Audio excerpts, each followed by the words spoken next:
How long will Shanghai's lockdown last? The Chinese city of Shanghai has been under COVID lockdown for over a month, affecting the lives of more than 25 million people. Local authorities have now said they will relax rules soon, but many people remain confined to their accommodation. What's the current situation in Shanghai? Shanghai Local Council announced on Monday that the city will resume normalcy in June, and that 15 out of 16 districts had achieved a zero COVID goal. However, on the same day, Shanghai's health authority recorded more than 800 new cases. On the ground, many people complain that restrictions are as tight as ever, and that they are still unable to leave home, even if the risk status of their area has changed. On Chinese social media, posts complaining about conditions such as local merchants telling people not to make reservations because they are unable to work have been censored. Why has the lockdown lasted this long? Shanghai has been under lockdown for 7 weeks, a lot longer than the city's initial plan of a week-long lockdown staggered over different parts of the city. It was decided to extend a citywide full lockdown indefinitely when cases surged to more than 13,000 a day at the beginning of April. Workplaces, schools, and a number of factories have now been closed for weeks. Fences have been installed on roads and at the gate of community compounds to restrict population movement. Millions of people staying at home have been relying on food deliveries from the government after commercial food deliveries were forbidden. Even emergency access to hospitals has been restricted. Shanghai lockdown residents running out of food. The hard life of a homeless Shanghai deliverer. Why is Shanghai's lockdown a big deal for China?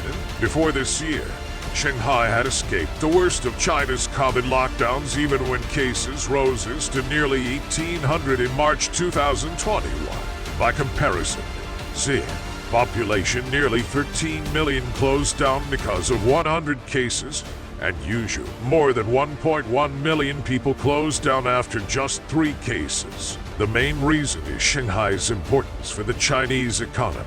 Shanghai is responsible for more than 3% of China's GDP and more than 10% of China's total trade since 2018.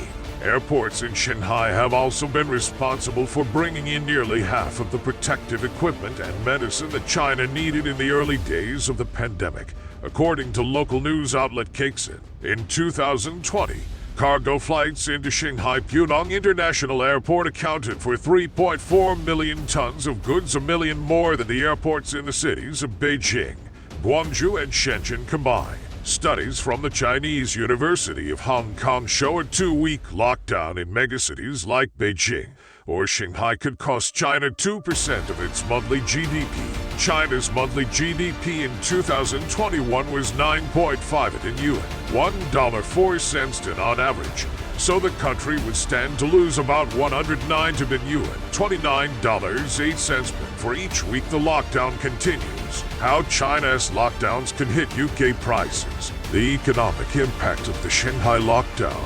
Is this lockdown working? The World Health Organization, who has expressed doubts over whether Shanghai's lockdown strategy is effective.